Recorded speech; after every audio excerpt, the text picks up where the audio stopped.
Buenos días, buenas tardes, buenas noches, donde sea que nos estén escuchando. Bienvenidos al podcast de Bad Javi.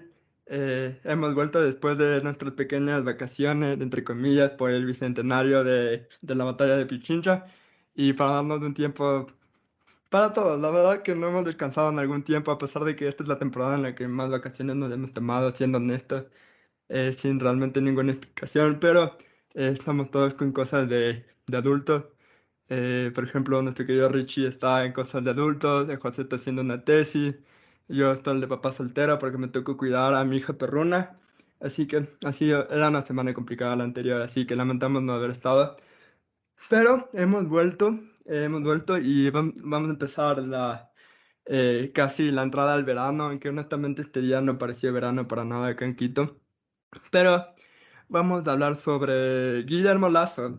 Hace mucho que no tocábamos del tema de Guillermo Lasso, pero justo la semana pasada dio su primer informe a la Nación, su primer discurso, que fue muy cómico que tocara justo a Guillermo Lasso el discurso del Bicentenario. Era como que si España nos hubiera vuelto a conquistar y Guillermo Lasso daba el discurso del Bicentenario. Así que fue medio extraño, pero fue un discurso digamos que interesante hasta cierto punto, así que hoy tenemos dos invitados confirmados, que el primero es Pablo Sánchez, que ya le conocen, es un biólogo economista, ha pasado muchas veces por el canal, no solo hablarnos de biología, sino también hablarnos de Asimov, si no lo recuerdan, por Asimov también fue un gran episodio que tuvimos con él.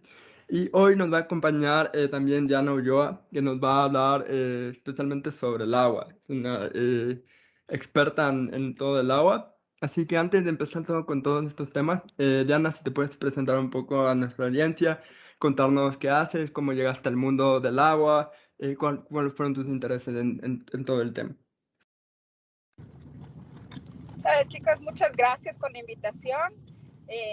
Un gusto poder compartir con ustedes y hablar de un tema que me apasiona.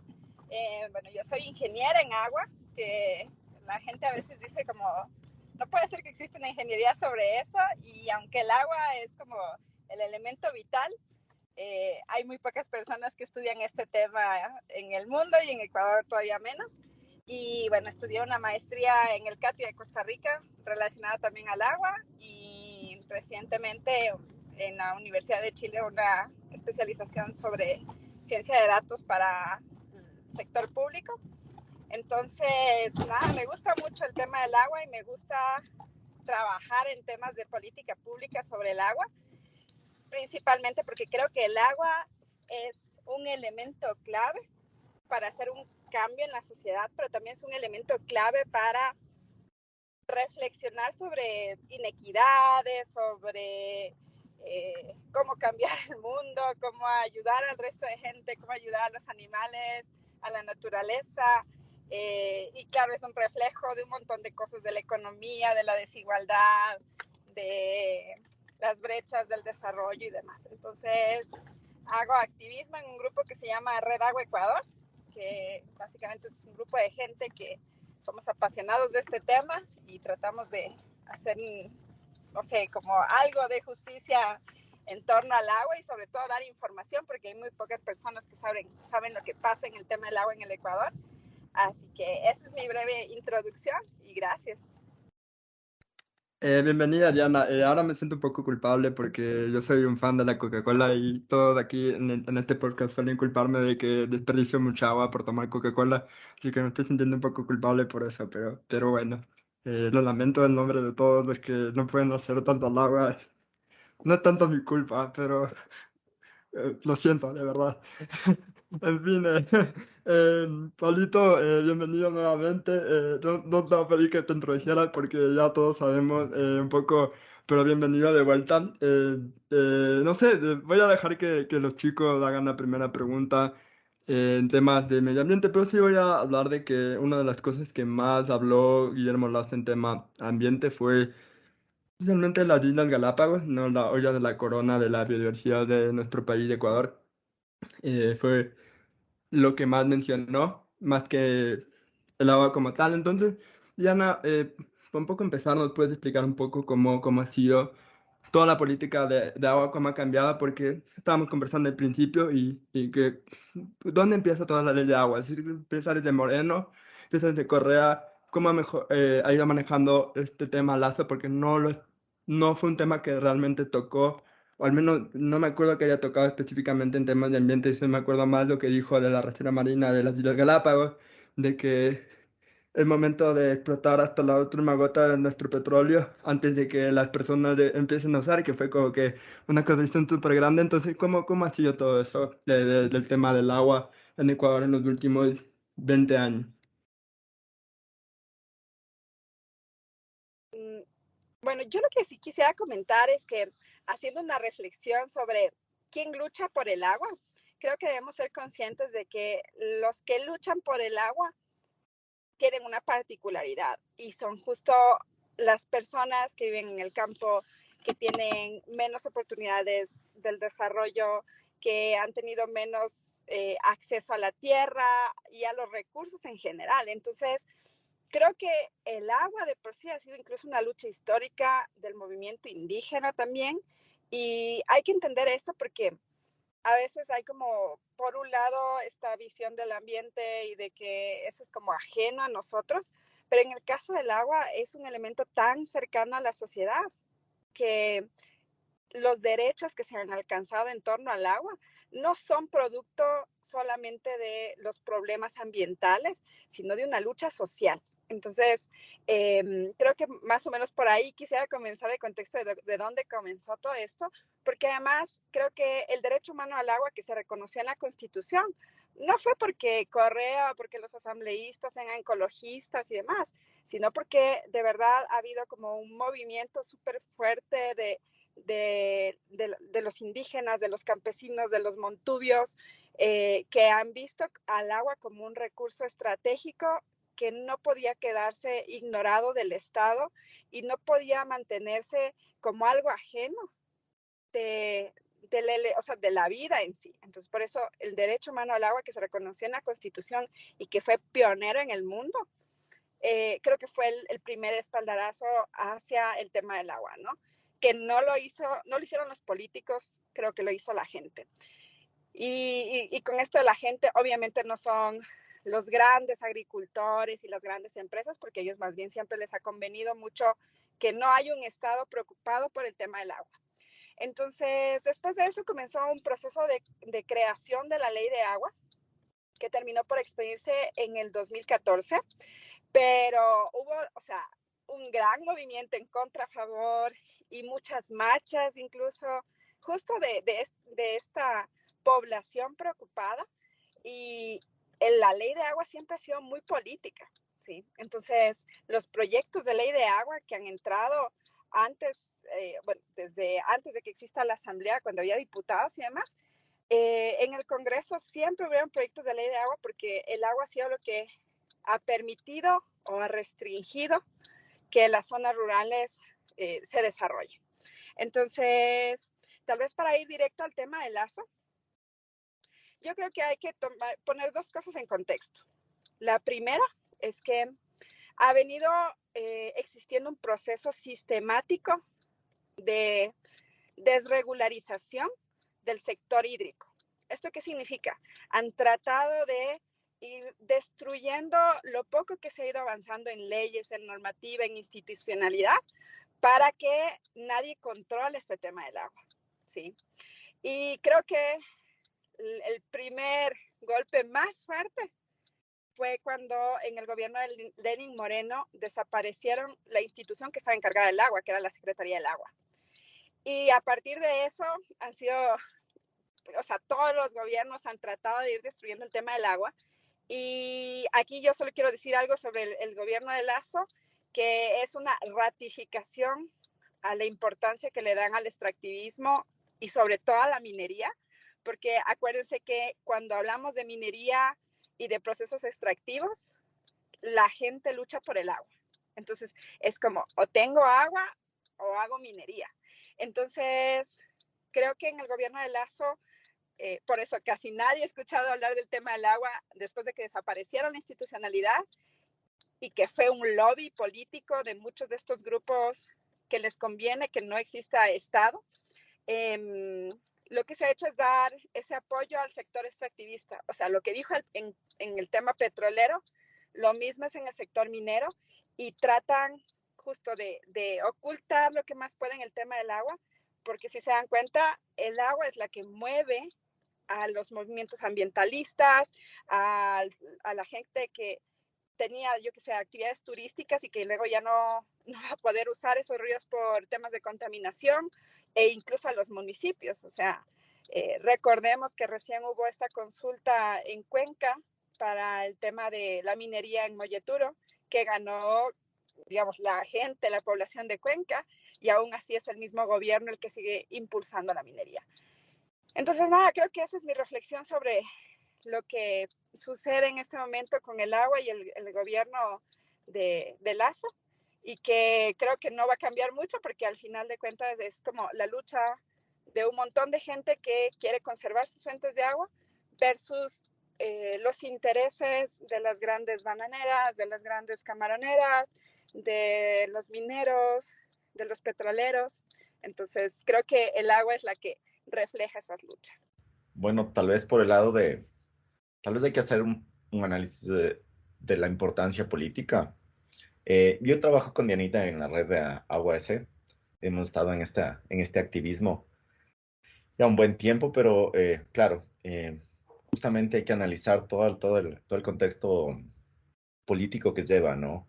Y hay que tomar en cuenta que la zona rural, específicamente la zona controlada y manejada por indígenas, es totalmente dependiente del agua y es del grupo cohesionado más fuerte que tenemos, ¿no? Que representa alrededor de un 20% de la población ecuatoriana, pero es el único grupo que trabaja en grupo, además.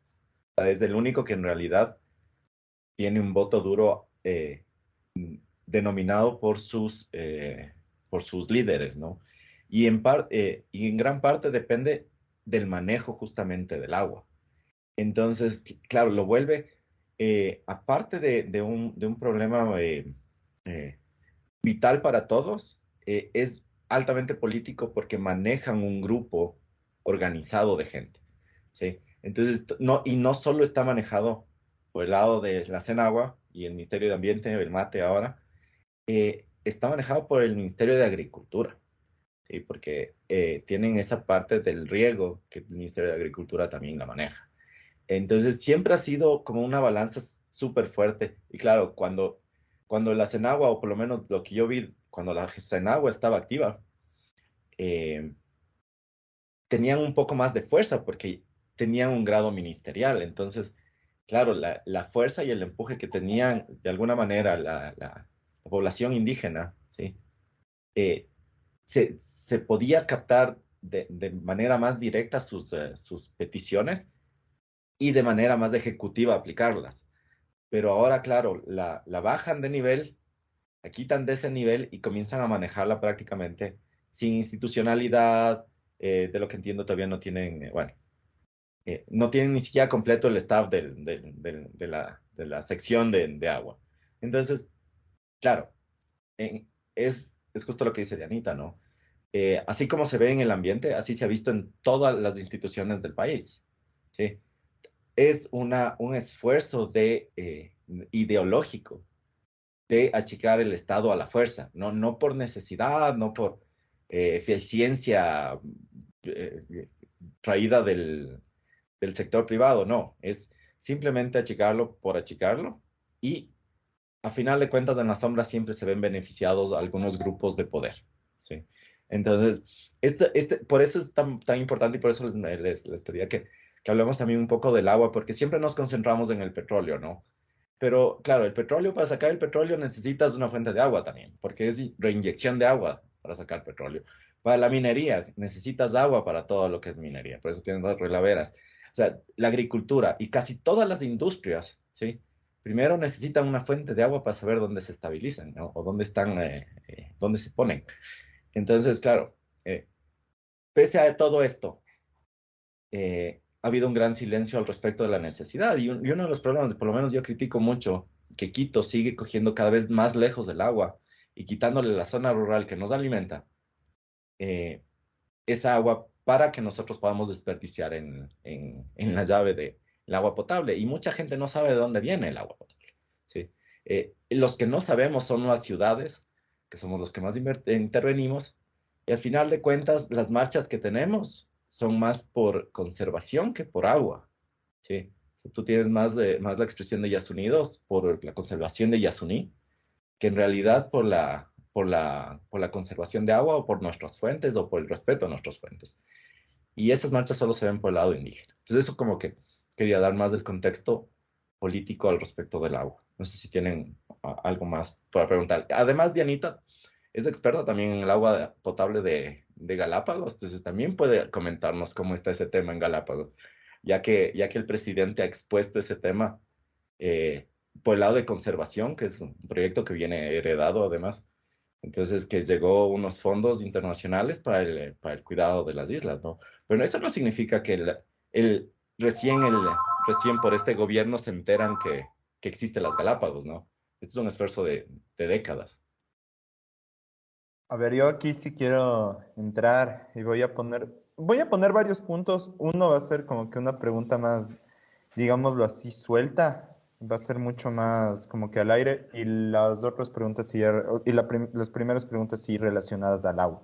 Perdón, Eh, José, solo te interrumpo rápidamente, solo para ponerle en contexto a Kevin, que llegó un poquito tarde, habíamos empezado sin ti porque dijimos hasta que llegues, que pues nos avise, nos confirme, entonces empezamos sin ti, pero ya sabes, Kevin, a toda la audiencia, Kevin ya le conocen todos, y aquí nos va a ayudar también con el discurso de las seis, y ya, pues puedes continuar, José. ya, entonces era muy relacionado a cuáles son las proyecciones que ustedes ven en el tema del agua de cara a un posible cambio en la legislación en el tema agrícola. O sea, tal como lo mencionaba Pablo, tal como lo mencionó Diana, ambas cosas van muy de la mano, ya que aparte de que toda industria necesita el agua, la parte del sector alimenticio, o sea, de la seguridad alimenticia, no me refiero al Emilio tomando Coca-Cola o comiéndose un McDonald's, me refiero a cuando realmente, o sea, las familias productoras y no solo, por así, no solo nos quedemos en tal vez en este tema del sector campesino, rural, sino ya los productores, los monoproductores. ¿Cuáles son las perspectivas que se da respecto a esto? Y también tal vez hablar un poco de la postura, ya que actualmente el ministro de Agricultura, si mal no recuerdo, es un conocido bananero, amigo de uno de los hacendados más importantes del país y con mayor nombre. Eh, Obviamente él va a tener una postura sobre el agua bastante particular, en especial por cómo es el banano como producto. Esto por un lado. Y después el Emilio dijo algo que me pareció importante y que quiero igual conocer un poco su opinión. Ya es como que yéndonos por la tangente al tema del cambio climático. Si ustedes conocen estudios que realmente comiencen a validar el impacto que está generando el hecho de no haber tenido verano en Quito desde hace unos 3 años, 2 años. O sea, creo que desde la pandemia no hemos tenido más de un mes de sol. Y obviamente eso termina impactando tanto al sector, justamente vuelve a impactar a la producción agrícola. Porque alguien va a decir, no, pero está bien, le cae más agua a las plantaciones, eso es bueno. Obviamente existe tal vez un desconocimiento y sí me gustaría ampliar un poco porque eh, el tema del cambio climático es otro punto muy interesante que no estoy seguro tanto si Lazo lo está tomando en cuenta, pese a que está hablando del cuidado del medio ambiente en su discurso, lo dice de manera muy repetitiva, pero ¿qué tan cierto es ya desde el punto de vista más pragmático? O sea, ¿qué tipo de medidas de mitigación en este ámbito se están tomando en cuenta? Una vez más, el tema del cambio climático cae en una relación bastante cercana al agua igualmente.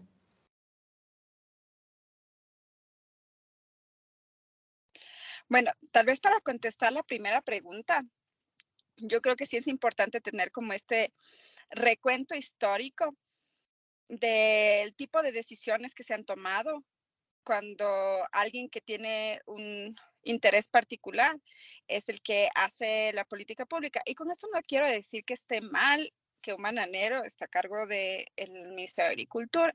Es que si es que las políticas públicas del Estado no son claras y algo tan vital como el agua se va desarmando dentro del Estado, entonces quien sea que llegue casi que puede tomar decisiones a libre albedrío, ¿sí? Entonces, al ir desarticulando sistemáticamente las políticas en torno al agua, puede venir, digamos, un camaronero y decir que las zonas de manglar deberían concesionarse y seguir, o sea, como incrementando las camaroneras. Y claro, todos los que toman agua de esas zonas, lo que va a pasar es que su agua comienza a ser más salobre, ¿sí? Entonces, ese tipo de cosas suceden, han sucedido, y o sea, hay tantos ejemplos de cuánto daño han hecho que es lamentable cómo cada vez se va como tapando, ¿no? Vamos ocultando la historia que nos cuenta el agua en el Ecuador. Y tal vez quiero darles un ejemplo que está como en nuestras narices y casi no lo hemos visto. Y es el ejemplo del trasvase Daule Santa Elena. Hay un sistema de riego gigante que lleva agua desde el río Daule, que está al lado de Guayaquil, hacia Santa Elena, porque Santa Elena no tiene fuentes de agua. Entonces, lo que nos dice la historia de ese sistema, por ejemplo, fue que cuando comenzaron a construirlo, los mismos funcionarios públicos y los grupos de poder que estaban en torno a la construcción de este tipo de infraestructura comenzaron a comprar las tierras por donde iban a pasar los canales de riego, ¿sí? Entonces ahí tenemos grupos súper grandes como la cañicultora que hay cerca de Playas Villamil, que es del grupo Hidalgo Hidalgo, y que claro, al comprar ellos las tierras por donde iba a pasar el agua, lo que hicieron fue desplazar a todos los pobladores originarios de esta zona, ¿sí? Que en principio, o sea, la gente de Santa Elena no eran, digamos, los guayaquileños de ciudad. Entonces, tú vas a ver en esta zona de Santa Elena como las comunidades de Santa Elena no tienen acceso al agua, mientras todos los terrenos que están al lado de los canales de riego son de grupos o de personas que tienen como muchísimo dinero, ¿sí?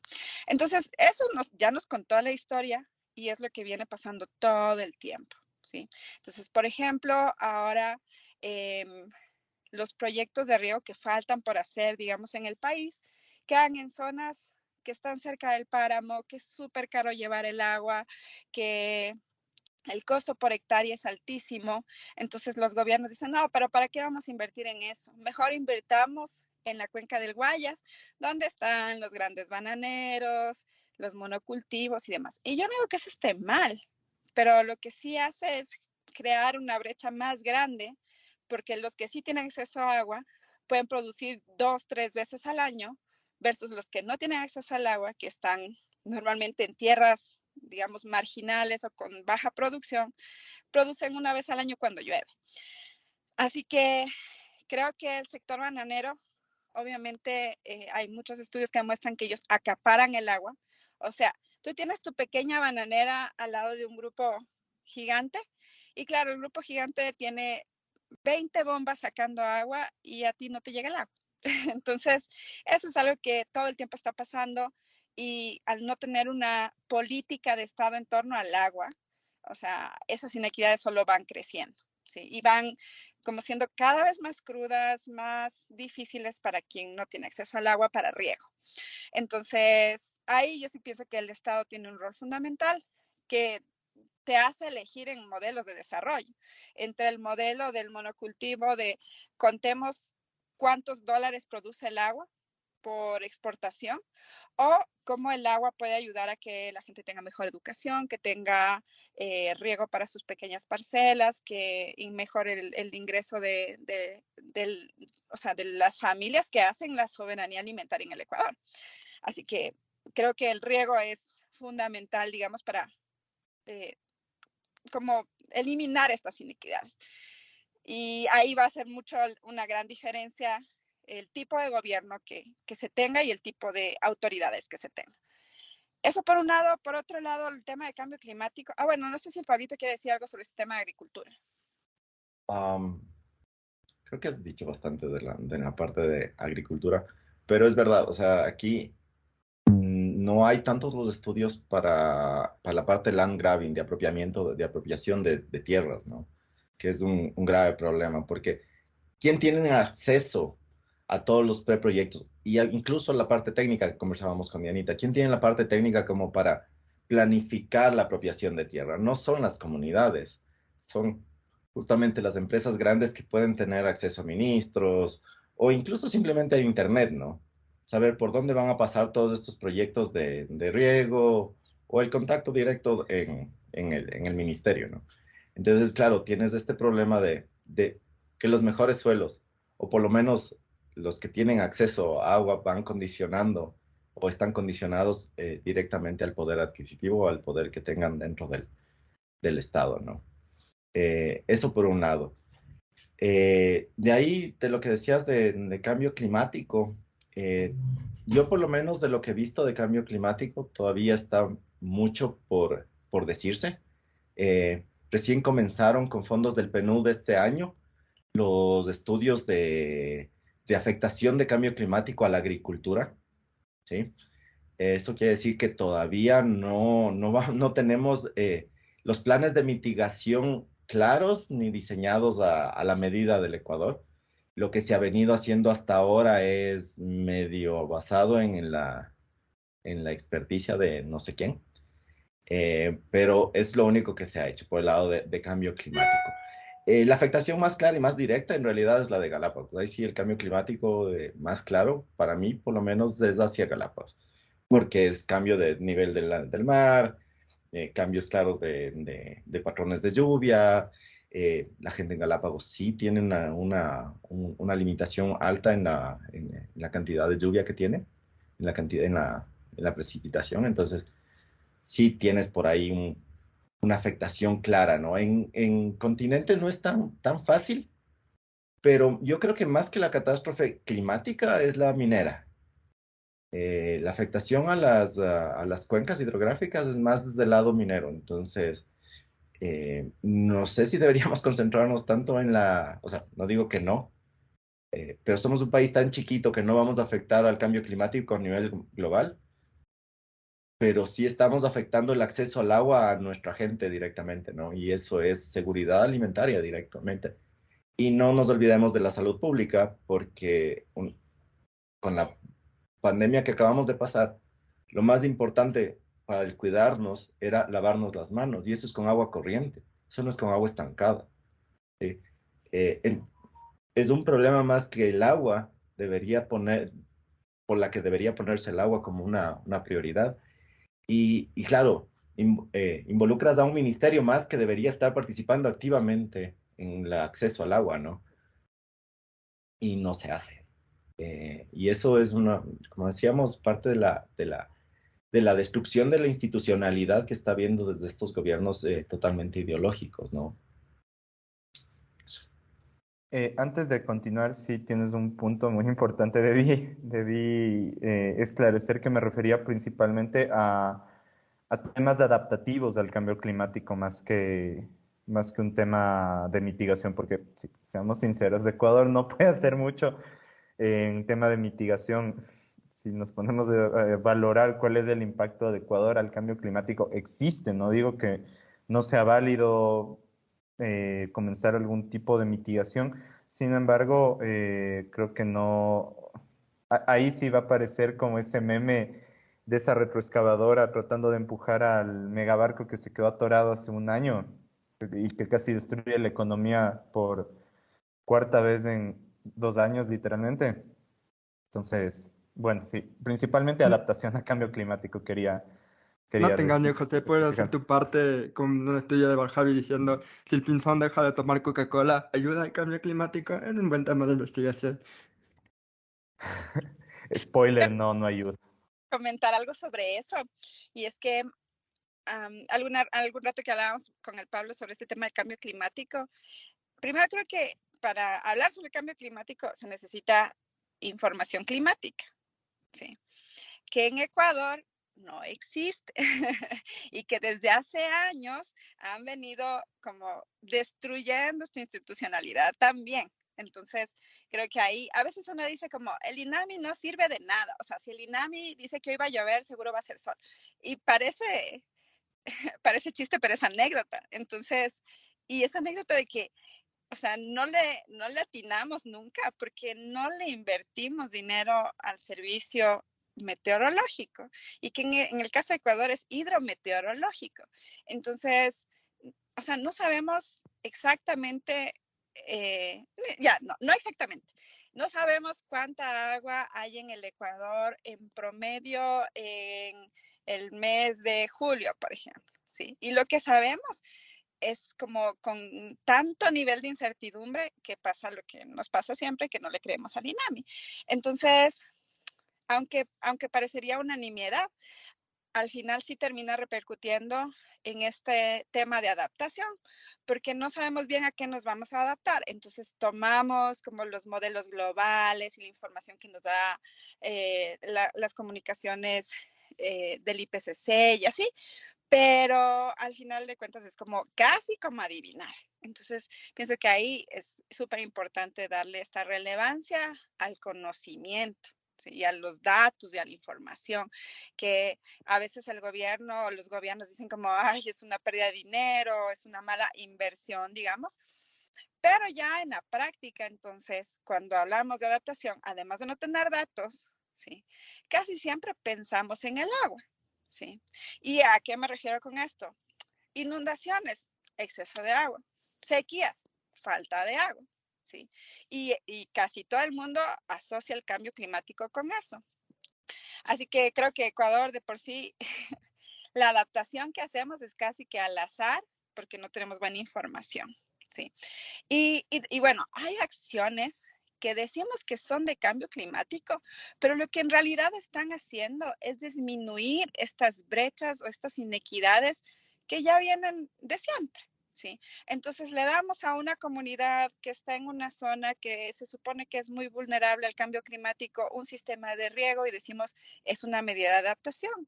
Y sí, obvio que es una medida de adaptación, pero es porque siempre necesita el agua. No ahora que hay el tema de cambio climático, sino que el riego es algo básico para que puedas desarrollar una agricultura con mejor producción. Les damos a las escuelas sistemas de agua potable. Obvio que es una medida de adaptación al cambio climático, pero los niños siempre han necesitado lavarse las manos y poder ir al baño. ¿Sí? Entonces creo que también hay una falsa percepción de la importancia del cambio climático versus a la importancia del acceso al agua como este derecho humano. Y este derecho humano no solo de poder tomar el agua y lavarte las manos, sino también de poder tener una agricultura que no sea solo de subsistencia, sino que puedas tener un mínimo ingreso. ¿Sí? Entonces, también siento que a veces el ministro de Ambiente ve el tema del agua como estamos trabajando en adaptación al cambio climático y así, pero es una venta de una imagen para decir que están haciendo algo en un tema que no necesita una pequeña acción de cambio climático, sino que necesita una reflexión y un trabajo profundo de cambio. Y ese trabajo profundo de cambio no es solo por el cambio climático, sino porque de verdad hay una inequidad en el acceso al agua que define, por ejemplo, problemas de desnutrición infantil. Sí. Entonces, y cuando hablan de este tema de que vamos a vender el Banco del Pacífico para la desnutrición infantil y demás, yo lo que quisiera saber es cuánto de eso va a ir para que exista agua en las zonas que tienen mayores índices de desnutrición. Sí. Y eso significa como cuántos proyectos de agua van a implementar sin robarse el dinero, porque además ese es otro tema. O sea, todos los proyectos de agua que se van construyendo en el país, o sea, la mayoría se van robando la plata y ni siquiera terminan de construir los proyectos. Entonces, ahí vuelvo al tema que dijo el Pablito sobre Galápagos. Es increíble que trabajamos en el tema de conservación de Galápagos, que Galápagos, patrimonio natural de la humanidad, y no hay agua potable. ¿Sí? ¿Y por qué no hay agua potable? Porque hay un montón de corrupción. Y van 12 años construyendo un proyecto de agua y no hay agua potable. Entonces, los que han visitado Santa Cruz saben que lo primero que te dicen es, vea por Dios, no se tomará agua de la llave. ¿Sí? Y ya, bueno, ni siquiera eso, no se lave los dientes con esa agua. ¿Sí? Porque, o sea, ha habido todo un proceso histórico de pensar que la conservación son las aves, las tortuguitas y así, y ponen eso como un emblema, mientras la gente ni siquiera tiene acceso al agua. Creo que tú ya diste el pie de inicio a los palos un poco que me gustaría realmente tomar la posta para criticar lo que fue el discurso de Lazo. Queda pendiente si vamos a hablar del tema de la ley que quedó, por así decirlo, apartada. Y también me tomo algo que tú mencionaste, el tema de la información. No sé si alguna vez alguien de aquí leyó la propuesta de esa ley para el tema de minería que proponía el cambio desde Lazo, que decía que no iba a ser obligatorio los estudios ex ante, solo ex post. Y yo cuando leía eso decía, brillante, no tenemos información antes, pero vamos a tener información después. Son unos genios, realmente. Me encanta lo inteligentes que son. Pero bueno, volviendo al tema del discurso, tú mencionaste algo y es cómo se jactaban del tema del dinero y de que no tienen una dirección clara a dónde va. En un pequeño análisis, justamente le mandé tanto a Pablo como a Kevin y al Rich y al Pinzón, se veía que lo que más repetía Lazo era el tema de millones de dólares.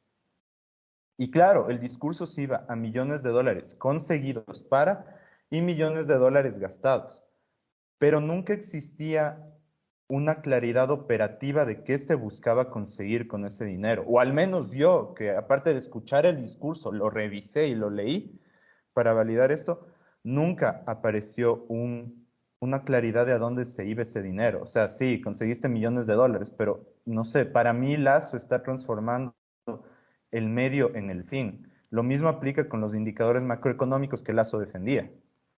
Eh, Esos indicadores macroeconómicos te sirven, obviamente, para gestionar una mejor, no sé, el interés de la deuda, por ejemplo, por supuesto, pero al final del día, realmente el indicador era el fin. Lazo habló este primer año como si este tipo de detalles eran los fines, como si su gobierno estaba ahí para conseguir dinero, gastar dinero y los indicadores macroeconómicos. Entonces ahí sí les doy la posta, pueden defender, atacar, hacer, decirlo de la manera que quieran, pero como les digo, yo ya di mi postura, para mí es un dinero, para mí el discurso no tenía una lógica y una dirección real de a dónde se estaba apuntando con todo lo que hizo el gobierno de Guillermo Lasso. Tienen la misma filosofía con su política de gasto que con los estudios, amigo. No deciden antes, sino primero van a gastar la plata y después de retrospectiva dirán, en esto gastamos. Pero por eso no puedes encontrar a dónde va a ir. No se sabe, es un misterio. Yo no sé si esto es, hay que medio idiosincrático ya sudamericano o hispanoamericano. Eh, el descuido o la mala fe que le tenemos a los datos. No nos gusta tener datos, porque esto que hablaba justo de Anita no es que viene de ahora, no es que este gobierno eliminó el INAMI y por este gobierno. O sea, Rafael Correa politizó el INEC, uno de los peores crímenes que se pudo haber hecho. no solo esto, sino que el INAMI estaba en la Secretaría de Riesgo y no sé qué expertos en riesgo tenemos que decidieron eliminar ¿cómo es? El financiamiento a la captación de datos. O sea, no había ni los equipos, y cuando había equipos no había los data loggers, y cuando había los data loggers no había la persona que vaya a retirar los datos. Entonces, incluso, o sea, y no quiero decir, no es el viejo adagio de la culpa tiene Correa, sino más bien decir, esto es un problema cultural, es un problema idiosincrático que tenemos que ver la forma de solucionarlo, porque no nos gusta conservar los datos. O sea, lo mismo pasa en la ARCH, lo mismo pasa en la Agencia de Regulación y Control Hidrocarburífero, lo mismo pasa en todas partes. O sea, este interés del agua, sí, o meteorológico, en cualquier otra parte del mundo, es de interés de seguridad, es de interés de agricultura, es de interés de salud pública, de sanidad, de infraestructura. O sea, el Ministerio de Transporte también le interesa las lluvias por las vías. O sea, todos, absolutamente todos los ministerios deberían estar interesados, hasta el de finanzas debería estar interesado en la parte meteorológica, porque estamos en el trópico. Y, perdón si me acaloro en este tema, pero políticamente, ¿cómo le explico a un abogado, ¿sí?, que las medidas físicas y la acumulación de datos, ¿sí?, son importantes para la sobrevivencia de la humanidad, o por lo menos de los ecuatorianos, ¿no?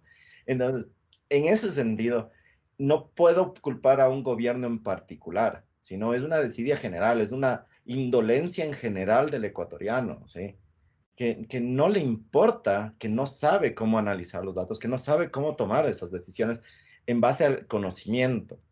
Y ahí sí no sé cuál sería la solución. Sí, yo siempre creíamos y el paradigma hasta hace unos años, hace unas décadas era la educación, con que tengan acceso a la información era suficiente.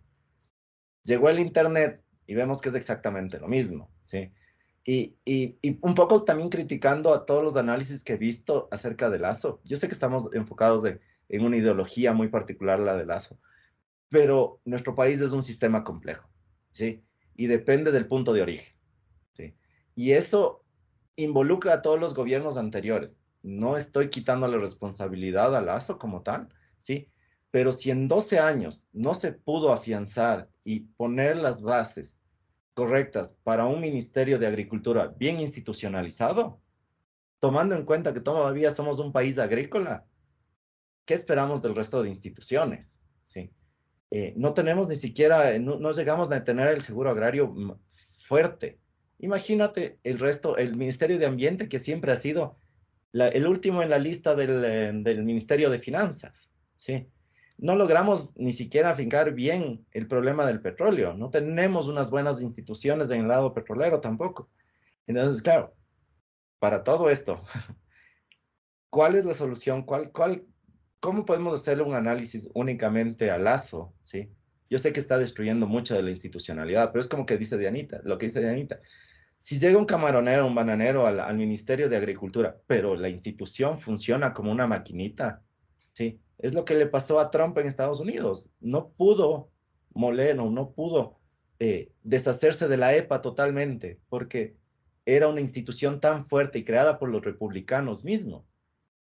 Pero claro, ahí hay una fuerza institucional, una serie de barreras ya grandes, ¿no? Entonces aquí, claro, puede haber sido muy buena o muy mala o mediocre la época de Correa. A la final, la demostración de que no funcionó es una regresión en la civilización. Sí, que hablábamos con Kevin cuando hablábamos de Asimov.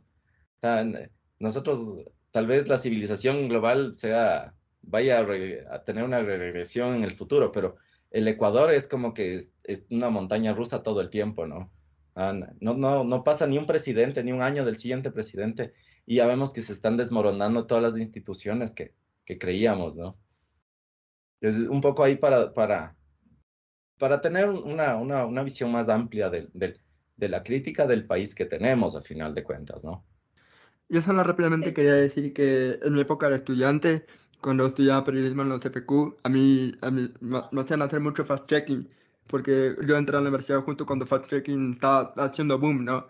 Y a mí me encanta el fact-checking, me encanta como método para aclarar desinformación, aunque a veces no es muy útil porque uno lee lo que quiere leer.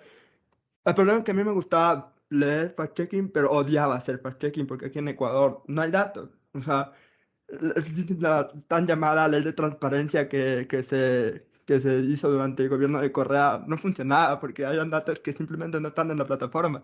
Entonces decían que tenías que ir a las instituciones a pedirles información y ellos decidían si darte o no la información y eso no se trata la información y la ley de transparencia. Entonces, solo para ilustrar que si para una persona común, para un científico, para un académico es difícil unos datos, imagínense para la opinión pública que generalmente intenta criticar, pero no tiene los datos para hacerlo. Entonces es un problema bastante grave eso. Y así pueden continuar de dar palo a Guillermo Lazo en lo que respecta al discurso. Sí, yo lo que quería también es mencionar que obviamente todos los gobernantes siempre van a mostrar como lo bueno que han hecho, ¿no? Y creo que en eso hay que ser claros, o sea, decir que este gobierno consiguió tantos millones de dólares para el ambiente es mentira, porque para conseguir fondos de proyectos ambientales son 5 o 6 años, a veces hasta 10 años trabajando en un proyecto. Entonces, creo que ahí hay que ser claros en eso, o sea, que justo le haya coincidido la buena suerte de que en este gobierno acabaron de firmar los convenios y demás, no significa que este gobierno haya conseguido exactamente solito y de la nada esos recursos, ¿no? Creo que tal vez el caso de Galápagos, de la Reserva de la Hermandad, puede ser como un buen ejemplo de algo exitoso que ellos hayan hecho y demás, que además no lo hizo el gobierno, lo hicieron las ONGs. Entonces, que el gobierno se fue a tomar la foto y dio el espaldarazo, y está bien, pero ahí yo sí creo que hay que ser como bastante transparentes porque un fondo no se mueve en un año. Sí. La mayoría de fondos ambientales necesitan varios años y un montón de trabajo. Recordemos que este tema de la Reserva de la Hermandad, o sea, es un trabajo con otros países como Costa Rica, que ya venía trabajando en este tema de los corredores marinos y demás. Entonces creo que ahí hay que ser claros que estas cifras que el gobierno dice como su logro no son su gestión, sino son años de gestión, por un lado.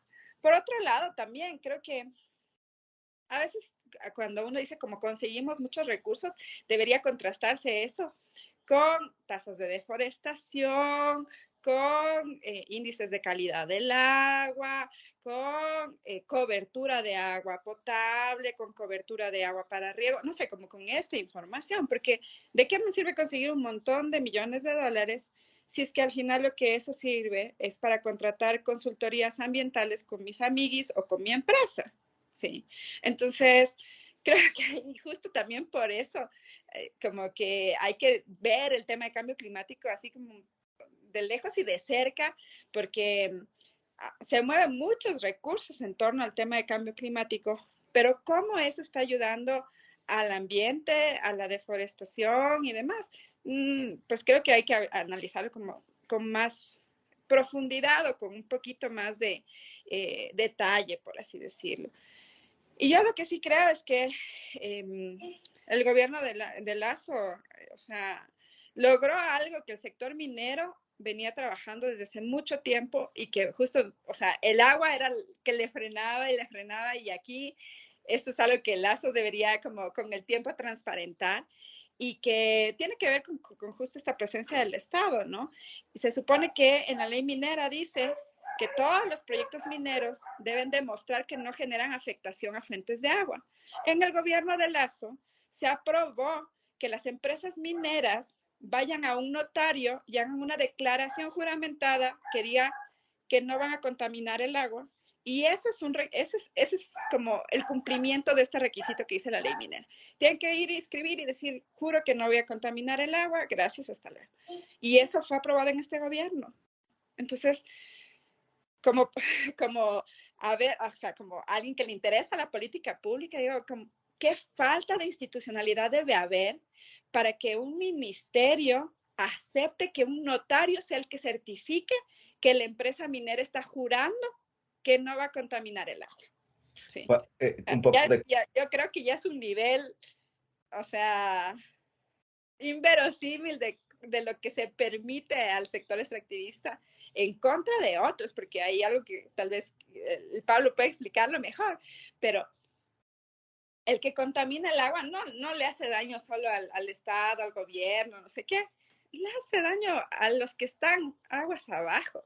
Tenemos una denuncia en la Corte Interamericana de Derechos Humanos de Perú por la contaminación del río Tumbes durante todos estos años que han estado con proyectos mineros en la zona de Zaruma y demás, y que nunca se ha descontaminado el río Tumbes. Entonces, todo lo que se siembra en la parte peruana de este desierto que está en Tumbes es con agua que tiene metales pesados, que tiene mercurio. Así que creo que ese es un logro para el sector minero que debería decirlo Lazo, pero es una pérdida para la mayoría de los ecuatorianos, diría yo. Sí, justo eso le iba a decir. Un poco para dar contexto a cómo se maneja normalmente, ¿no? El riesgo de contaminación. Cuando transportas materiales peligrosos, un tanquero, ¿sí? De 4.000 galones, un pequeño tanquero que no va a hacer una afectación, que está controlado, que está medido, que está totalmente sellado, que tiene todas las seguridades, calibrado, normas internacionales de construcción de tanques, acero inoxidable, tiene que tener un seguro de $1.000.000 para la afectación a terceros, o sea, de responsabilidad civil a terceros, ¿sí? En caso de derrame. Y claro, para una afectación mucho más grande, no les piden absolutamente nada. Les piden un seguro de fiel cumplimiento del plan de manejo, ¿sí? Que es simplemente decir, voy a hacer lo que quiero hacer, ¿sí? Y ahora lo que dice de Anita, entrar y decir, bueno, yo juro, en un notario, yo juro que no voy a contaminar, sin tomar el riesgo y los ejemplos en todo el mundo de toda la contaminación que han generado las mineras, ¿no?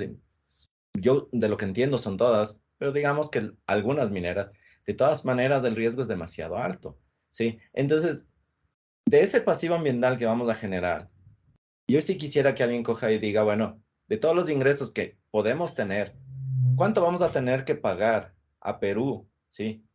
Por mitigación. ¿Sí? A ver si toda esta rentabilidad que nos muestran de estos proyectos mineros, en realidad va a entrar al pueblo a un sistema de redistribución o por lo menos a un sistema fiscal, porque de lo contrario, por lo menos para mí, vamos a quedar en negativo si seguimos en este tipo de pasivos. Y con un lío internacional, que ya vemos que no ganamos esos juicios normalmente, o ni siquiera cuando es ahí tangible.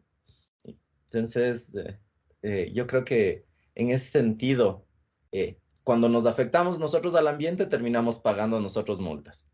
Y cuando afectamos al resto, también pagamos multas. No sé por qué seguimos en este tipo de actividades, o por lo menos por qué no tomamos las medidas y la prevención y la planificación adecuada. ¿Sí? Decir, bueno, tenemos que prevenir, planificar que vamos a tener este riesgo y generar un fondo que es un ejemplo, que hay ejemplos en todos los países, crear un fondo para la mitigación y compensación de derrames, ¿no? O de contaminación. Entonces, ese doble estándar, ese doble manejo de la política era lo que yo quería contribuir en este momento, para que vean cómo cuando es interno, cuando es combustible, se lo maneja de una manera. Y cuando es agricultura, cuando puedes afectar a la agricultura y es algo tan importante como el agua, a nadie le importa.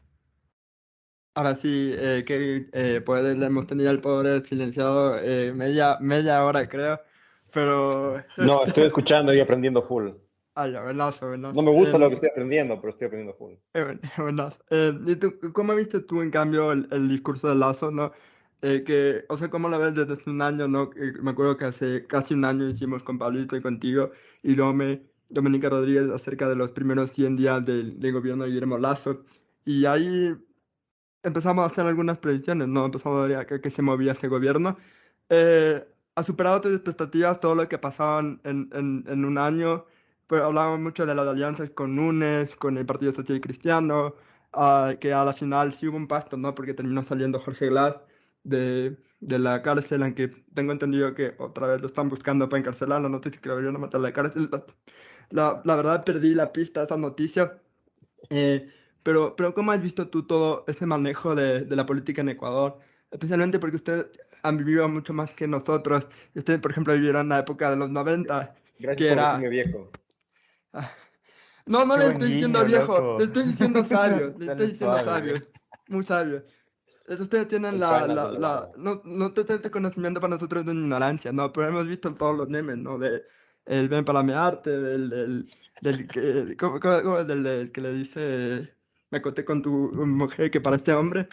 Todas las doyas de los asambleístas. Entonces, sienten que han vuelto a esa época de los 90 de una política bastante absurda, ¿no? Que cambió un poco con Correa de cierta forma, ¿no? ¿Cómo has visto tú todo ese cambio de pasar de Rafael Correa, Lenin Moreno y Guillermo Lazo? A mí sí me gusta, o sea, creo que ya lo veíamos venir, o mucha gente hablaba, el Giuseppe Cabrera, por ejemplo, un regreso a los noventas, nostalgia por los noventas política, pero yo también creo que hay como una especie de brasilización de la política, es decir, que Ecuador cada vez se torna un poquito más como Brasil. Y creo que el ejemplo esto del agua es el perfecto ejemplo, ¿no? Es decir, somos un poco víctimas de nuestra propia arrogancia frente a la naturaleza. Pensamos que Ecuador es un paraíso, que no tenemos invierno y que por ende somos una potencia agrícola, la. Y en este tema del agua siempre hemos dicho, los páramos son esponjas que recogen el agua del aire que surge de las corrientes, ya. Entonces, claro, hemos caído en nuestra propia trampa de marketing turístico, ¿no? Y creo que Brasil, en el caso del agua y en la política, es un excelente, una terrible advertencia. Hablas del país que empezó con las fuentes de agua potable más grande del mundo, más grande que Rusia, y ahora han perdido el 15% de dicha tabla acuífera, ¿no? ¿Por qué? Porque se creyeron su propio marketing, porque pensaron, el agua es infinita, ¿no? Pero no se trata solamente de tener agua, se trata de dónde está, en qué calidad está, y justamente lo que decía Diana me parece sumamente importante, de un poco predecir cuánta agua va a venir, ¿no? Entonces ahí ya puedes empezar a generar nociones acerca del futuro, ninguna es muy esperanzadora. Recordemos que la guerra en Siria empezó porque tuvieron su peor sequía desde 1953. La ventaja que ellos tenían es que se basaba en un río, el famoso río de Éufrates, cuna de la civilización humana y todo lo que tú quieras. Y es predecible un río. Es decir, tú puedes medir un río con relativa facilidad. Nosotros tenemos un páramo. Brasil tiene los pantanales famosos, ¿no? Es decir, es más difícil medir nuestra agua. Entonces, por darle un poco una respuesta a lo que mencionaba Pablo, yo creo que la incompetencia política ecuatoriana no es cómica, o sea, no es accidental, creo que es una estrategia política. Porque si es que empezáramos a recolectar datos, si tuviéramos, no pretendamos que vamos a ser Luxemburgo en recolección de datos, pretendamos que vamos a ser Perú o Colombia, ¿no? Nos daremos cuenta que estamos en una situación de crisis peor que ambos países a futuro. Hiperurbanización, 2 focos urbanos para todo el país y 2 potenciales crisis de agua muy fuertes. Está más clara en Guayaquil por obvias razones, pero aquí en Quito recordemos que tampoco se toma mucho para que se dé una crisis de agua, ¿no? Entonces ya, ante todo un poco lo que ya han mencionado Diana y lo que ya han mencionado Pablo, que pueden elaborarlo mucho mejor que yo, podríamos preguntar entonces qué hay detrás del discurso de Lasso, ¿no? Y por un lado, sí, vemos una especie de brasilización de la política ecuatoriana, es decir, la figura católica, Opus Dei, anciano, sabio, hombre financiero, que un poco viene a ser buen papá, ¿no? Él no tiene el calzón flojo como Correa, sino que él sabe cómo guardar el dinero y cómo administrarlo. Entonces, de ahí viene todo este pacto con el FMI, los billones prometidos y todo este val. Y eso viene también con una visión geopolítica, ¿no? Es decir, hay una alineación a Colombia, a Chile, y volviendo al tema del agua, podemos ver un poco lo que ha hecho Colombia y Chile con el agua, especialmente Chile, ¿no? Es decir, no tanto el recurrir al mercado libre como un ente regulador del agua, sino más o menos como soltar a los perros de la guerra, ¿no? Es decir, señores mineros, hagan lo que les dé la gana. Y disculpe, ¿nuestra tabla es industrial o es pública o es especial? ¿Cuál quieren? ¿No? Entonces, poner básicamente el Estado a disposición de ciertos sectores extractivistas y bien, gracias, ¿no? Eso te genera una crisis comunicacional.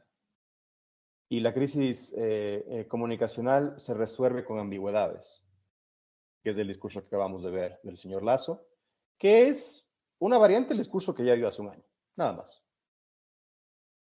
Emilio, tú que eres el señor y amo de este podcast, estamos guardando unas preguntas finales para nuestros invitados o podemos nomás seguir preguntando ahorita. Solo no quiero interrumpir la discusión que está Depende en realidad sucediendo, del pero sí tiempo tengo una idea. de los invitados. Ustedes pueden agregarse lo que quieran. Depende del tiempo de los invitados. Así que yo en realidad hasta esto solo tengo una pregunta más, que es la pregunta random del episodio. Así que si tienen alguna, Rich y José, tienen alguna otra pregunta, denle nomás. A ver, ya, ¿por qué no? De una vez ya interrumpí, aunque no quería interrumpir, pero yo creo que algo que nos ha faltado tal vez hasta cierto punto de esta discusión y no sé la verdad si es que esto se puede incluir, pero yo creo que o se debería incluir, pero cuando estamos hablando de cuestiones de recursos naturales, ¿no? Hemos estado hablando del agua, hemos estado hablando un poco del extractivismo. En todas estas cuestiones yo creo que hay, hay tantos ángulos, o sea, sabemos que hay tantos grupos con intereses en este tipo de discusiones, de problemas, y sabemos que hay muchos tipos de soluciones también, hasta cierto punto cosas que se proponen. Hablamos un poco de cómo fuimos pioneros con incluir a los derechos al agua en la Constitución, etcétera, etcétera. Y yo creo que hemos hablado mucho del lado práctico, pero si es que podemos irnos un poco más hacia el lado tal vez filosófico, hacia el lado un poco más abstracto, normativo de la discusión. Yo lo que quería preguntarles es un poco, detrás de todas estas preguntas, ¿no? De, bueno, ¿y qué vamos a hacer con los recursos? ¿No? Vamos a tratar esto, vamos a tratar de incluirlo en la Constitución, vamos a hablar de el poder de las instituciones, digamos, en otros países que nos ayudan a proteger los derechos naturales. Detrás de todo esto creo que hay una cuestión de, bueno, ¿y cuál es la verdadera pregunta que estamos tratando de responder acerca de los recursos? ¿No? ¿Qué es lo que estamos tratando de alcanzar?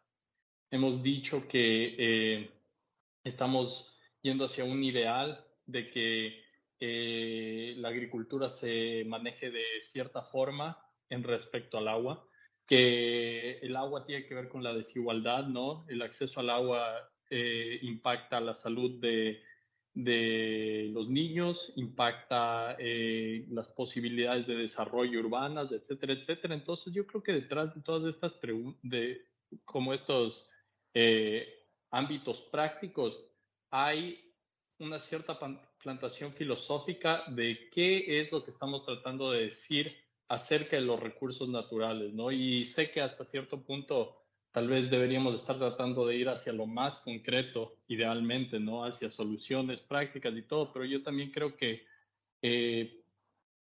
algunas de las razones por las cuales las soluciones prácticas no se dan es porque en parte no estamos respondiendo tal vez la pregunta filosófica detrás de todo esto, ¿no? La pregunta un poco más tal vez metafísica detrás de los recursos naturales. Entonces, solo quería saber sus opiniones acerca de esto, ¿no? Acerca de, bueno, ¿y qué es en realidad lo que estamos tratando de responder acerca de los recursos, ¿no? Digamos, en un mundo donde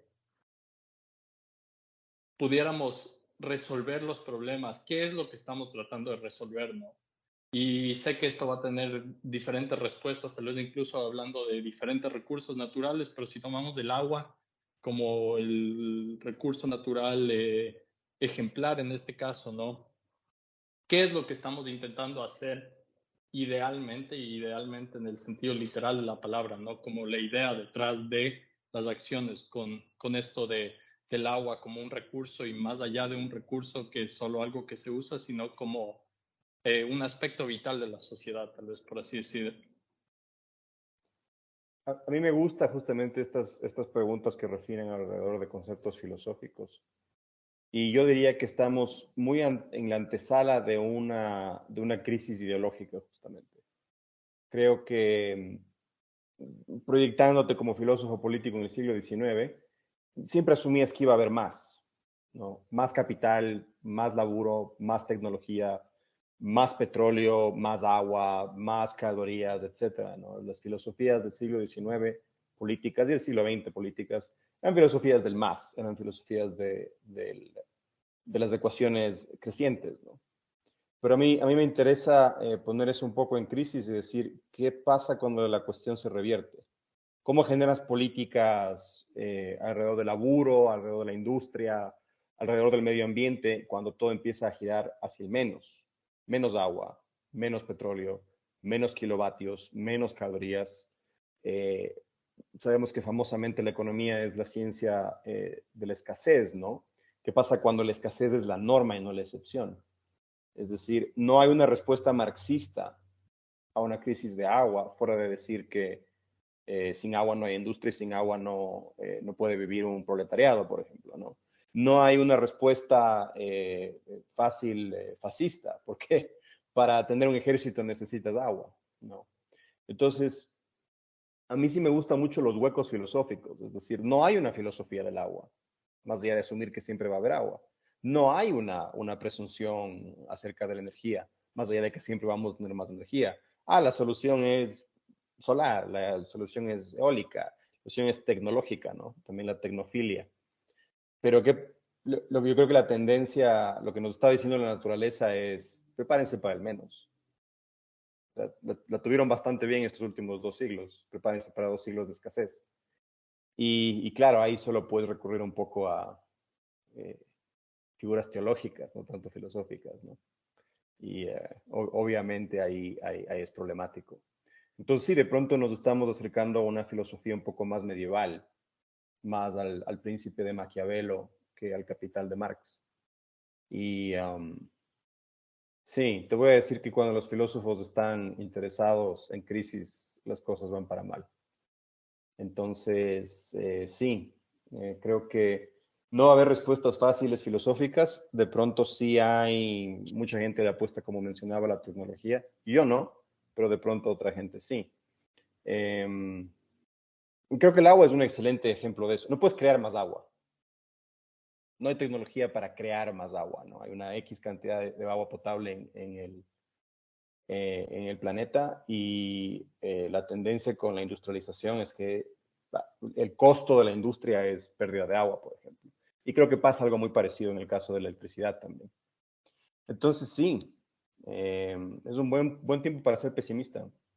Los pesimistas, como que, tío Shopi, es tu tiempo, tío Shopi. Bueno, yo por el lado filosófico, como decía Kevin, hay los tecnooptimistas, ¿no? Y yo quiero hablar de un problema que tal vez no trató Kevin, y es que entramos en un cambio de fase, ¿sí? Un salto de fase que matemáticamente se lo describe como un cambio de fase. Y eso es el cambio climático, y eso es lo que el IPCC resume en 700 hojas. Y en realidad lo hace resumido. Y una de mis preocupaciones es justamente esto, que es un problema tan complicado que tratar de alfabetizar a la clase política se ha vuelto cada vez más complicado, ¿no? Entonces, del resumen del IPCC a 700 hojas, tiene que ser un memo de una carilla prácticamente, ¿sí? Y ahí tienes un hueco y una incapacidad ejecutiva, ¿no? ¿Sí? ¿Por qué? Porque vamos a entrar en una situación de caos. El salto de fase lo que significa es que va a complejizar la toma de decisiones intertemporales, ¿sí?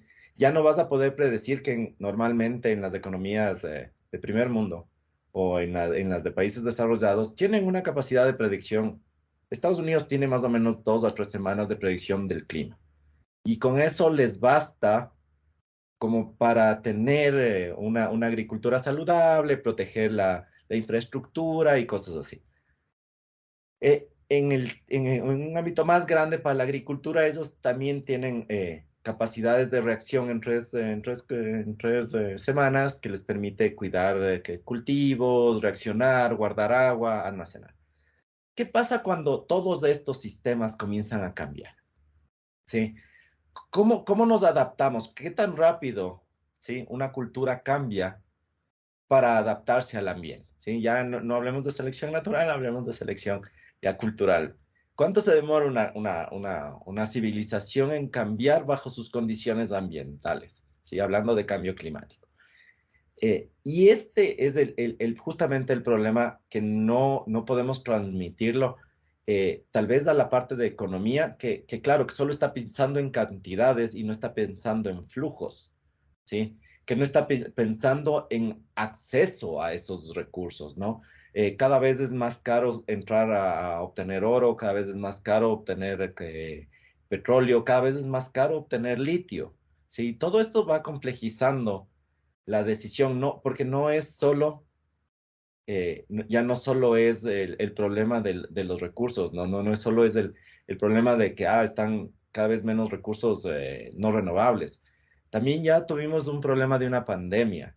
Tenemos ahorita que en 3 puntos, una guerra, que es el conflicto Ucrania con Rusia, la pandemia y cambio climático, cambiaron totalmente el problema más bien, pusieron en riesgo toda la seguridad alimentaria del planeta, ¿sí? Un país, 2 países, ¿sí? Comenzaron a cambiar toda la infraestructura, todo el acceso a fertilizantes a nivel mundial y están afectando toda la producción de trigo en Europa. Y esto en 3 puntos, en tres choques simples, ¿sí? Imagínense cómo va a ir, cómo va a empeorar si el cambio climático en realidad genera este cambio de fase, este cambio al que no sabemos dónde se va a estabilizar, ¿no? Y en cuántos años más se va a estabilizar.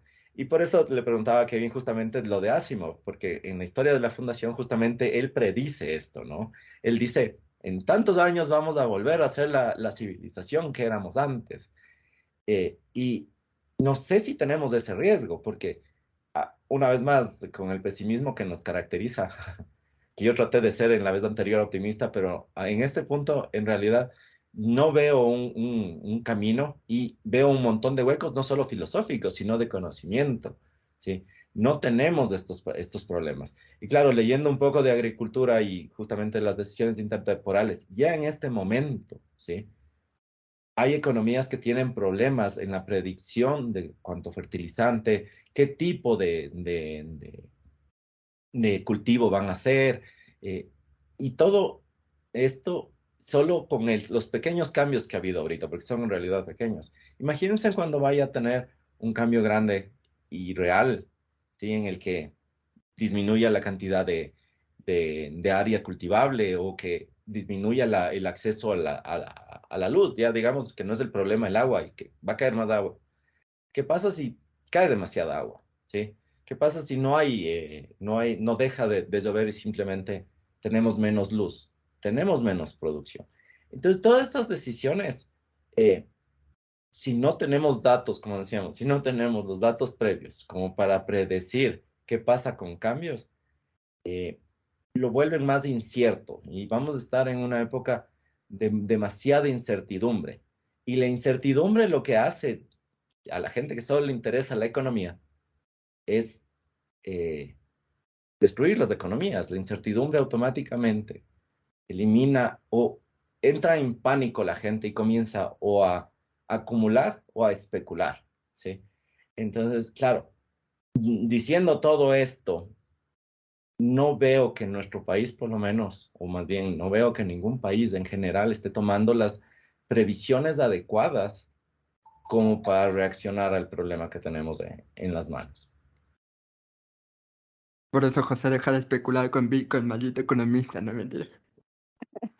Yo quería aportar a la respuesta a esta pregunta. Tal vez es una perspectiva un poco diferente, o sea, como que cuestionándome a mí misma, a ver, ¿por qué lucho por el tema del agua? ¿Y cuál es la filosofía que hay detrás de esta lucha? Porque claro, para la mayoría de gente que trabaja en temas ambientales es como que mucho más fácil decir, mejor me dedico a hacer estudios de impacto ambiental y con eso salgo, digamos. Pero es justo tal vez como qué cambio espero que tenga la sociedad desde el agua. Y ahí yo creo que sí es, o sea, sí son visiones totalmente diferentes de lo que este gobierno ha expuesto, ¿sí? Y yo creo que es bueno preguntarse, o sea, chévere lo que haya dicho Lazo sobre los recursos y que hemos mejorado y no sé qué, para el tema ambiental, pero en realidad los problemas como tangibles del día a día en torno al agua, de eso no habló, como de todos los problemas tangibles que hay en el país de los que no habló. Entonces, ¿y por qué no habló? Porque, o sea, eso toma un trabajo bastante arduo que tiene que ver también con una visión a largo plazo de como que del país que esperas dejar. Entonces, el momento que los gobiernos deciden apostarle más al extractivismo minero que a otras alternativas de desarrollo, por ejemplo, Y su vínculo con el tema del agua es que la mayoría de concesiones mineras están en el páramo, donde nacen las fuentes de agua. Entonces vamos a sacar como lo más rápido que se pueda todo el oro y el cobre que se pueda de los páramos. Esto va a contribuir, así como en el mejor de los escenarios, al 2% del PIB. Y, o sea, ¿y qué vas a hacer con el tema del agua? O sea, ¿qué vas a hacer con toda esa gente que se queda con los pasivos ambientales de la minería? Porque las empresas mineras explotan, se van, liquidan la empresa y desapareció, y los que vendieron el oro se hicieron millonarios y ya está. Entonces, obviamente, además, que los que sacan oro no viven ahí. O sea, y las comunidades que viven ahí, cuando tienen como estos beneficios de los que habla el gobierno, son estos beneficios como inmediatos, que le di una canchita de fútbol, que le di una escuelita, cosas así. Entonces yo creo que, tomando en referencia este tema de qué esperaría yo en esta lucha por el agua, y por qué el agua denota tanto como hacia dónde van los gobiernos. Primero van hacia un tema de un interés económico que no es del sector campesino, del sector indígena, de los productores más vulnerables. Tampoco es de los productores incluso grandes monocultivos como los bananeros del oro, porque arriba del oro, justo estábamos hablando con Pablo de eso, están las concesiones mineras más grandes que van a comenzar a explotar. Entonces, todas esas fuentes de agua que tienen los mineros de la provincia del Oro se van a contaminar. Así que creo que la visión contraria a eso sería que la mayor cantidad de gente que vive en las zonas rurales tenga acceso al agua, y que eso dignifique su vida. Y que vivir en el campo significa al menos tener acceso al agua. ¿Sí? Entonces, si un gobierno no piensa como una vida digna en el campo, y como parte de eso, darte acceso al agua, significa que solo está pensando en llevarse los recursos lo que más pueda y enriquecerse en ese momento lo que más pueda, y bueno, el resto verá cómo se defiende a futuro. ¿Sí? Entonces, creo que ahí sí hay una divergencia entre lo que el Estado ha venido proponiendo y en lo que el Estado está mostrando, como conseguí tantos millones en cambio climático. Sí, pero o sea, sigue concesionando o sigue apoyando a la minería en fuentes de agua. ¿Qué va a hacer con eso?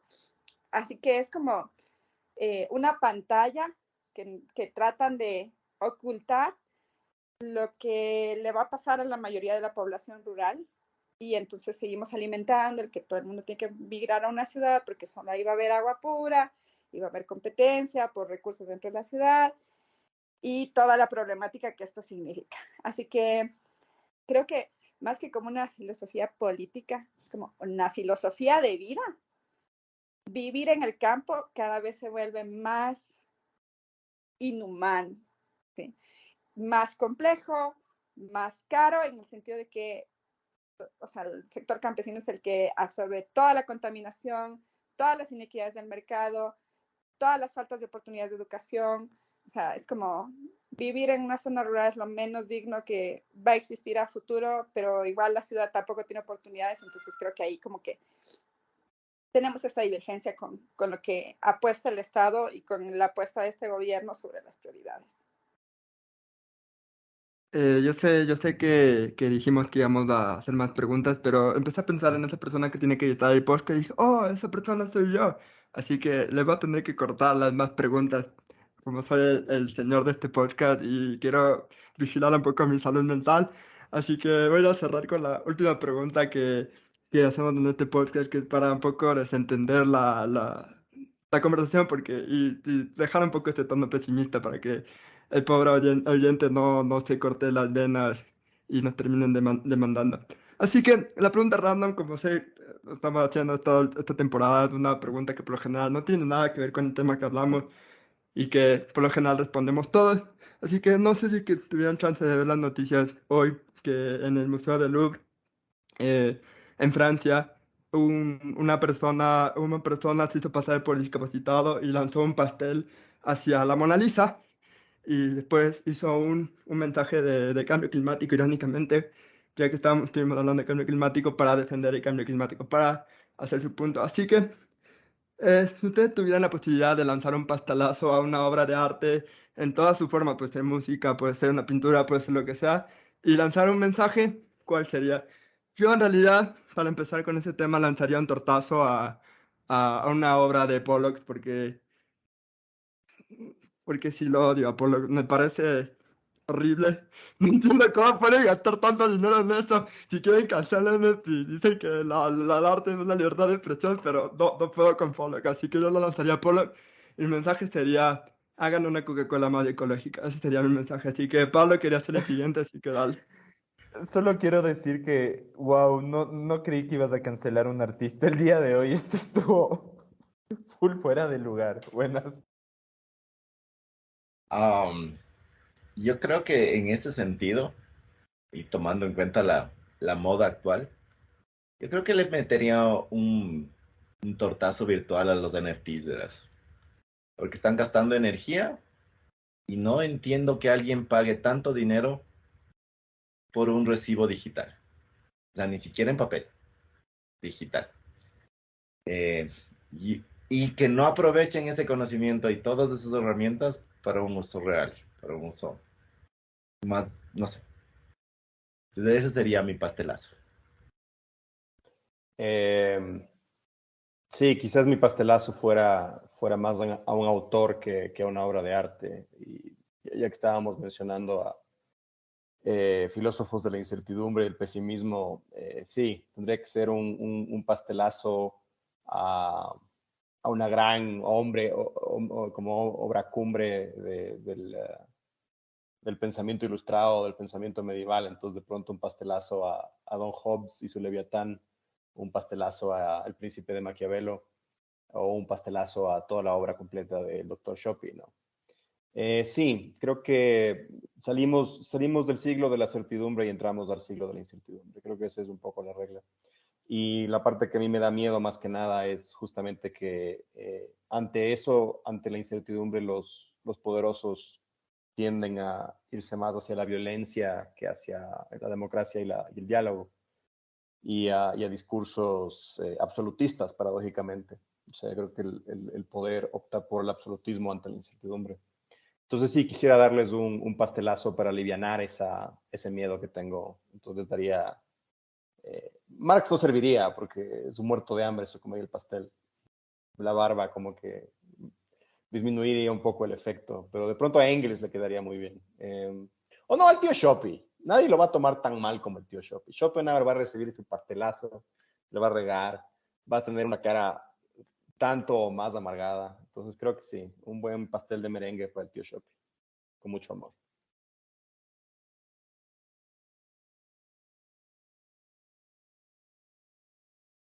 Me toca a mí.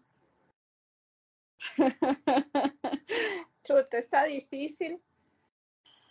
Uf, a ver, yo creo que le lanzaría un pastelazo a un libro que filosóficamente me gusta, porque me enseñó mucho, pero creo que, o sea, es como, hay toda una lucha en torno a esto, pero en realidad no lo valoramos, y es el segundo sexo de Simone de Beauvoir. Y digo el pastelazo a este libro porque creo que cada vez viene o sea, como desmerecemos más estos roles del cuidado de la naturaleza. O sea, cuidar la naturaleza es estúpido, es hippie, es como todo mal. Parece algo malo en lugar de ser algo importante, y parece algo estúpido en lugar de tomar en cuenta que es nuestra propia vida. Y este rol del cuidado también va como en este desmerecimiento, por ejemplo, del rol maternal, que creo que también es como ahora es tan malo ser madre y tener hijos y así, que parece que estás destruyendo el mundo. Y en parte, pues, sí, pero me parece que es una lección que, que uno debería poder tomar y que si lo hacemos de forma consciente, en el caso de Ecuador, por ejemplo, hay suficientes recursos como para tener hijos, los que necesitemos. Y, y sí, creo que como sociedad desmerecemos un montón como este lado de lo femenino normalmente, que tiene que ver con el cuidado, con el de la naturaleza, con el del agua, con el de la vida. Parece que es estúpido cuidar ahora, parece que es estúpido apostarle a otra forma de ver la vida, en la cual no es todo como tan depredante como hacer negocios y tener dinero y demás. Entonces creo que eso sería mi tortazo. Faltan ustedes dos chicos, no se me hagan el doc. No sé si cuente, pero creo que estoy bastante seguro de que a George Bush le gusta pintar. Es un poco de un artista el señor. Así que sea cual sea su obra más preciada, creo que esa sería el cuadro del que más orgulloso esté el man. Ese probablemente sería el que yo lanzaría en mi pastelazo. De nuevo, no sé si cuente. Estamos bajando Me mucho sorprendió nuestra tu definición de pregunta. artista. Me sorprendió tu pregunta en un buen sentido, así que lo voy a aceptar. Tiene un cuadro de Putin. Puede ser, eso es casi como un 2 por 1, la verdad. Así Claro. que me interesaría mucho darle un Man tiene un pastelazo a ese cuadro cuadro. horrible de Putin. Sería como... Qué bestia, lo compraría con los ojos cerrados, Pegaría. pero yo en mi caso, aprovechando la coyuntura, le lanzaría un pastelazo ¿vieron? A Amber Heard y a Johnny Depp, aprovechando que son el centro del mundo en este momento. No sé si sería buscando un mensaje tipo Don't Look Up, igual enfocado en el cambio climático. Yo sé que al Pablo no le gusta mucho ese tema de las protestas, pero a mí me parece que no hay que abandonar el romanticismo de las protestas con el tema del cambio climático y sería interesante aprovechar, aparte de que los dos me parecen dos personajes insoportables. Por un lado, llamaría la atención algo que realmente valoro y por otro lado, no sé, me reiría un rato realmente viendo esos dos. A ver si así la gente deja de mirar para para esos dos personajes. Ahí va a cerrar un dato medio random que desde los años 40 las escuelas de arte dejaron de ser tan exigentes. Por algo será, ¿no? Por algo será. Si no entendieron la Me referencia, el chiste pregunto está por muy qué, bueno. Está ajá. muy bueno el chiste. Loco, te van a cancelar demasiado. Hoy te mereces varias canceladas, en serio. ¿Qué onda contigo? Ay, bueno, ustedes ya saben que yo no soy muy en serio. La audiencia que nos escucha saben que no digo las cosas muy en serio. Si es que vendan que las digo en serio, entonces por favor no nos conocen. Para cerrar, nada más, muchas gracias a Diano, Pablito y Kevin por haber venido, a pesar de que se nos extendió un poco el podcast, pero siempre que se nos extiende más de la hora es porque son geniales, así que ha sido un placer analizar con ustedes tres el Años Horribilis de Guillermo Lazo a través del agua.